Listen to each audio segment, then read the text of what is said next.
Ramadan itu, Jiren, itu marshmallow effect yang paling besar yang pernah Allah kasih ke kita. Hidup itu soal siapa yang bisa menunda kesenangan demi sesuatu yang lebih besar.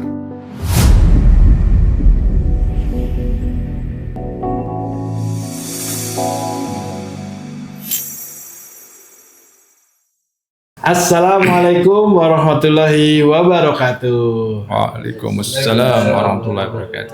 Alhamdulillah, teman-teman, kembali bersama saya di AYOG.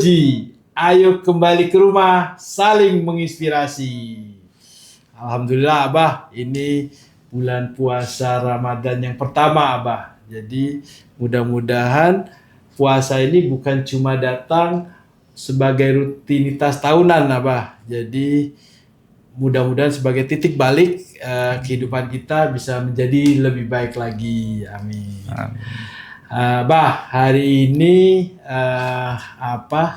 mau ngobrol sesuatu yang mungkin nggak kepikiran, Abah. Saya pernah dengar itu, Abah, marshmallow effect, Abah. Katanya marshmallow effect ini ada kaitannya dengan Ramadan, Mbak. Itu seperti apa? Betul. Khususnya berkaitan dengan puasa Ramadannya, ya. Justru Ramadan itu, Jiren, itu marshmallow effect yang paling besar yang pernah Allah kasih ke kita. Masya Allah. Dan ini sudah umat Islam amalkan sejak zaman Rasulullah 14 abad yang lalu. Masya Allah. Dan itu relate dengan marshmallow effect eksperimen. Oh, siap. Seperti apa itu, Bah? Coba, Bah, jelasin, Bah. Marshmallow effect eksperimen itu, Bah. Saya kok bingung ini, Bah. Ya. Dulu, Jiren, sekitar 1960-an atau 70-an, ya sekitar 10 tahunan itu ada psikolog yang bernama Walter Mischel dari Stanford University. Itu eksperimennya, beberapa anak kecil dikasih satu marshmallow. Penelitiannya, anak-anak dikumpulkan. Anak-anak, ini kalau kamu makan sekarang, dapat satu. Tapi kalau kamu bisa nunggu 15 menit, dapat dua.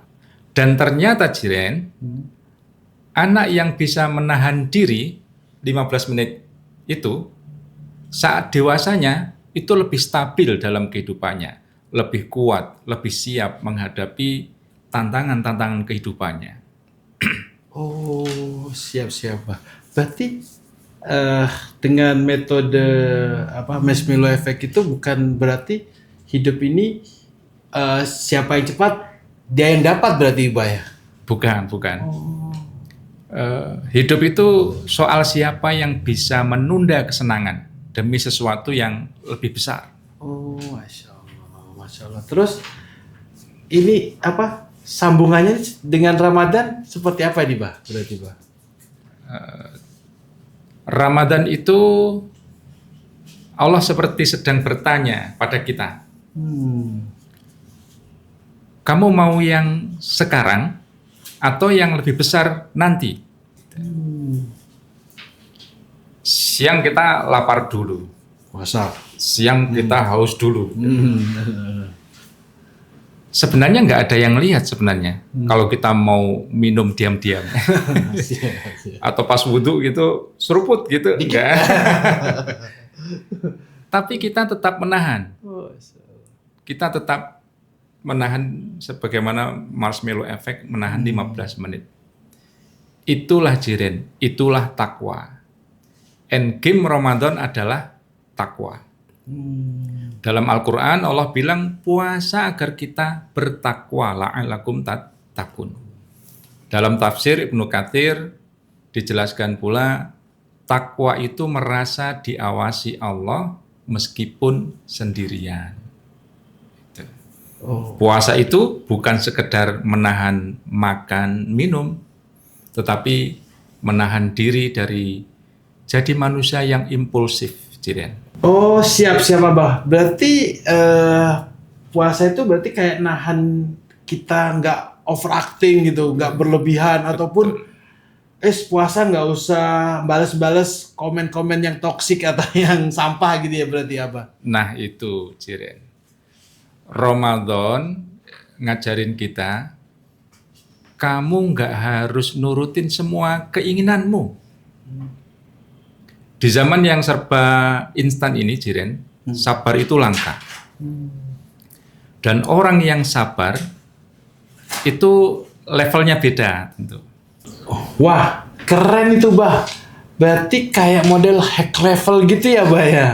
Jadi mungkin kita nggak harus terjebak dalam hal-hal receh ataupun yang toksik atau yang sampah seperti itu ya Bah ya. Betul. Apalagi tentang terhindar dari toksik, Rasulullah Shallallahu Alaihi Wasallam bersabda dalam Sahih Bukhari, puasa itu perisai.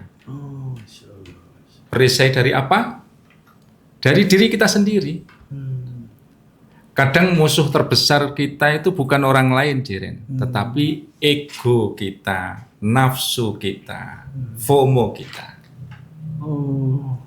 Puasa itu kayak Allah bilang begini, aku tahu kamu hidup di dunia yang penuh godaan, maka aku latih kamu jadi kuat. Begitu, Jiren. Dengan puasa. Kalau anak kecil diuji 15 menit demi 2 marshmallow, kita diuji 14 jam demi ampunan dan surga. Itu, Jiren. Oh, tapi Bah, kadang kita merasa di puasa atau enggak saat puasa Ramadan, tapi banyak yang merasa tuh kita kayak lemah gitu Bah. Itu seperti apa Bah? Justru Ramadan datang bukan untuk orang yang sudah kuat sih. Ramadan datang untuk melatih yang masih rapuh. Imam Ghazali bilang puasa itu melemahkan ego syahwat supaya hati jadi kuat.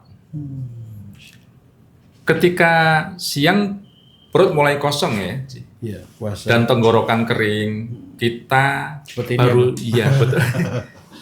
Kita baru sadar. Oh, begini ya rasanya lapar, begini ya rasanya haus. Bukan cuma sekedar kasihan, tetapi benar-benar merasakan. Disitulah ada empati lahir. Di saat kita sadar betapa lemahnya diri kita ini tanpa seteguk air, hati pelan-pelan belajar bahwa selama ini kita hidup sepenuhnya ternyata harus bergantung kepada Allah. Dan lapar itu muncullah syukur. Dari syukur lahirlah ketenangan. Mental toughness mode on. Semoga mode takwa bisa kita raih bersama di bulan Ramadan ini, Jiren. Masya Allah, luar biasa, keren Abah. Teman-teman, mungkin kita sadari ya, selama ini mungkin kita sibuk ngejar hal yang instan. Bagaimana cepat viral, cepat sukses, cepat kaya, cepat bahagia.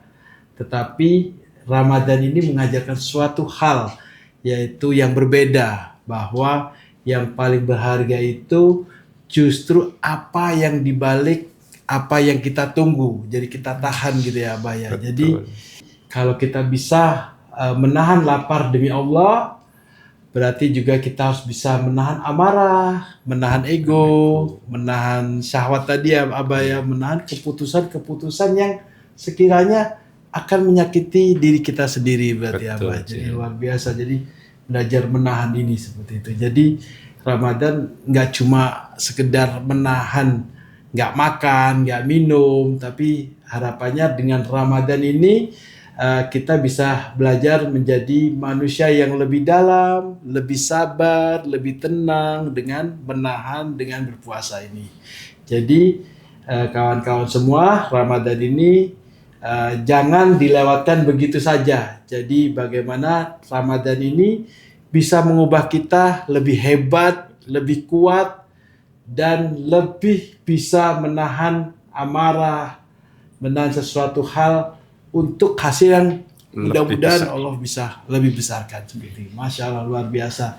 Jadi teman-teman semua, sekali lagi selamat menjalankan ibadah puasa Ramadan.